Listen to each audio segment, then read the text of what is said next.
अभ्यास साधन के आश्रय ही विश्व शांति की कल्पना संभव हो सकेगी। स्वामी जी ने लिखा, क्या आचरण होना चाहिए हमारा ताकि विश्व में, ब्रह्मांड में, प्रकृति में शांति का समावेश हो। उन्होंने लिखा, उन्होंने प्रार्थना की, उन्होंने तप किया परम शांति के लिए। हमारा ऐसा दृढ़ विश्वास है कि यदि मानव को शांति में स्थापित होना है, प्रतिष्ठित होना है, तो विहंगम योग के तत्व ज्ञान, साधन वेद और स्वर वेद के ज्ञानालोक में प्रयुक्त होना ही होगा। और यही तो हमारे सदगुरु का महान संकल्प भी तो है। सर्वेद महामंदिर की निर्मित किस कारण से हो रही है? विश्व शांति हेतु ही तो यह मंदिर बन रहा है। अध्यात्म के विकास हेतु ही तो यह महामंदिर बन रहा है, जिसका प्रत्यक्ष अनुभव हम सब कर रहे हैं। सदगुरु ने कहा, प्रार्थना की, क्या कहा? विश्व शांति नाम मंगल परम गुरु को ध्याइए, वर्ग द्वंद अशांति दूर कर भाव भेद मिटाइए। आज कितना भेदभाव, कितना वर्ग द्वंद, कितना द्वेष कलह उपस्थित हो गया है पूरे विश्व में।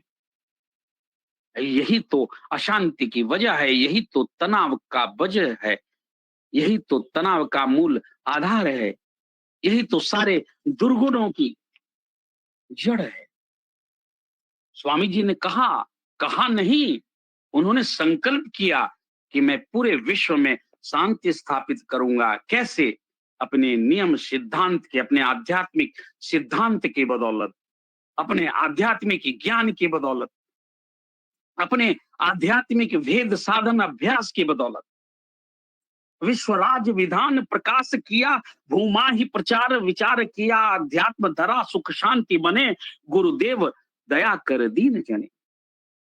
हे प्रभु शांति प्रदान कर, दूर हो सर्व अशांति, देव सदा फल शांतिमय, शांति शांति सुख शांति।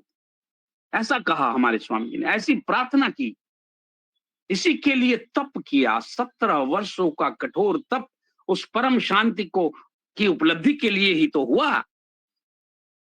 और देखिए, मानव चिरकाल से सुख शांति की खोज में है, वह सुख शांति की प्राप्ति के लिए अनवरत प्रयासरत है। परंतु यह जानना भी आवश्यक है कि सुख शांति कैसे उपलब्ध होती है, किस अवस्था में आप परम शांति का अनुभव करते हैं, और यह उपलब्धि कैसे और किसके द्वारा प्राप्त होती है। कौन है शांति प्रदान करने वाला?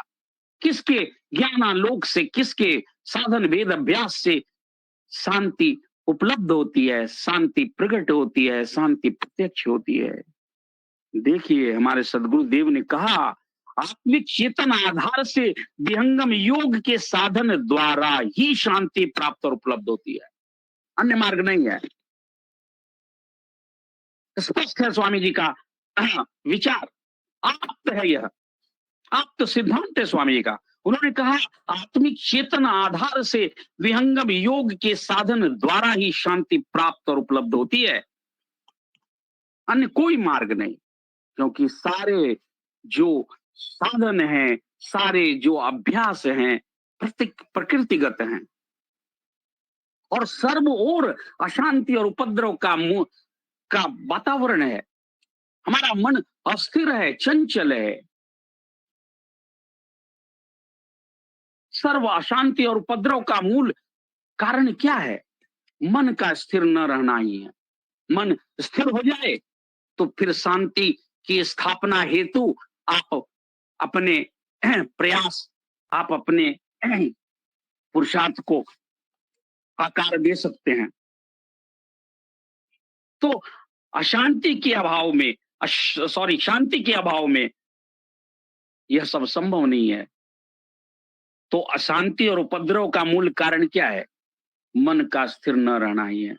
जब आत्मा का संबंध मन से होता है, तब अनेक तरह की विपदा, समस्या, उपद्रव और अशांति का वातावरण उपस्थित हो जाता है।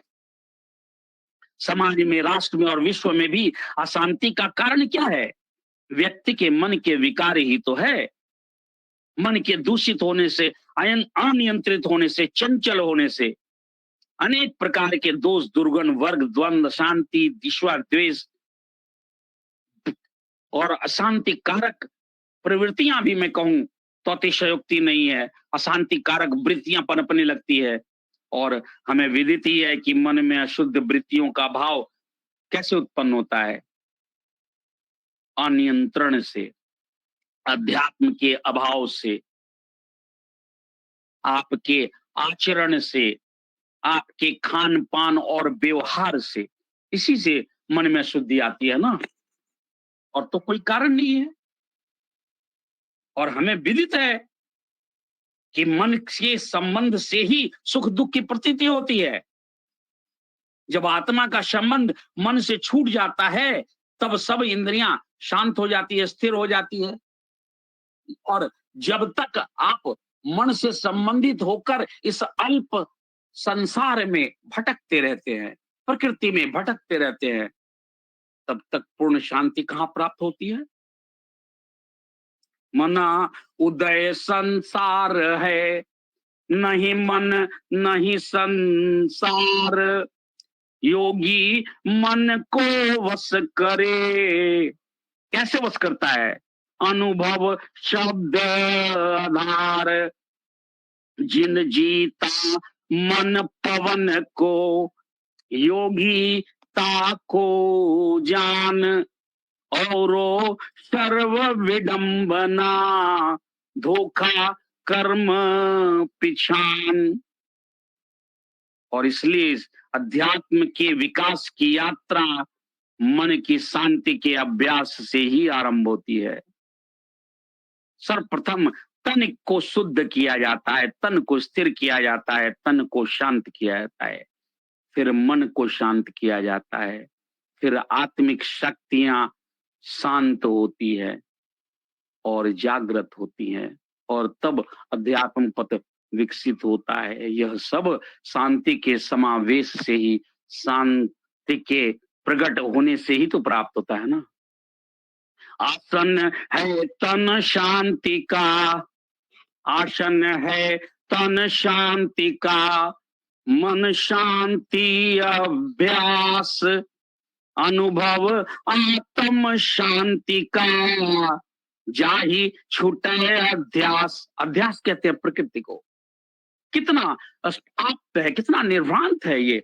स्वर्गीय की वाणियां शांति के संबंध में कितना विमल संदेश दे रही हैं कि शांति के लिए क्या आवश्यक है? तन की शांति होती है, उसका भी अभ्यास होता है। मन की शांति आवश्यक है, उसका भी अभ्यास है। आत्मा की शांति, आत्म शांति भी आवश्यक है, उसका भी अभ्यास है। और जब यह उपलब्ध होता है तब क्या होता है? जा ही छूटे अध्यास। कृष्ण ने भी क्या कहा, संदेश दिया था अर्जुन को? कहा था कैसे वशवर्ती होता है मन। अर्जुन ने कहा चंचलम ही मन कृष्ण प्रमाथि बलभद्रहम तस्याहम निग्रहम मन्ये वायोरूप सिद्धस्करम सुदुष्करम। और उसका उत्तर क्या दिया था कृष्ण ने? और संशयम ही महाबाहो मनो दुर्निग्रहम चलम, अभ्यासेन तु कौन्तेय वैरागेन च गृह गुह्यते। देखिए, सारे लोग तो एक ही बात कह रहे हैं कि मन की प्राचीरों से ही युद्ध की प्राचीरें निकलती हैं। तो मन को रोकना आवश्यक है।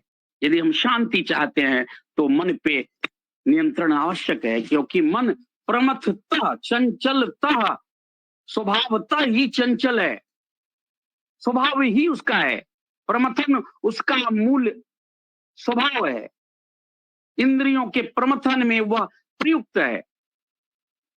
और हमारे उपनिषद की वाणी भी तो यही कहती है कि जब तक मन शांत नहीं होता तब तक आपको, आपका आध्यात्मिक पथ विकसित नहीं होता, आप निर्वाण पद को प्राप्त नहीं कर सकते। मन एव मनुष्यानाम कारण बंध मोक्षयो, बंधे आय विषयाशक्तम मुक्त निर्विषयम स्मृत। कितनी स्पष्ट धारणा है उपनिषद की।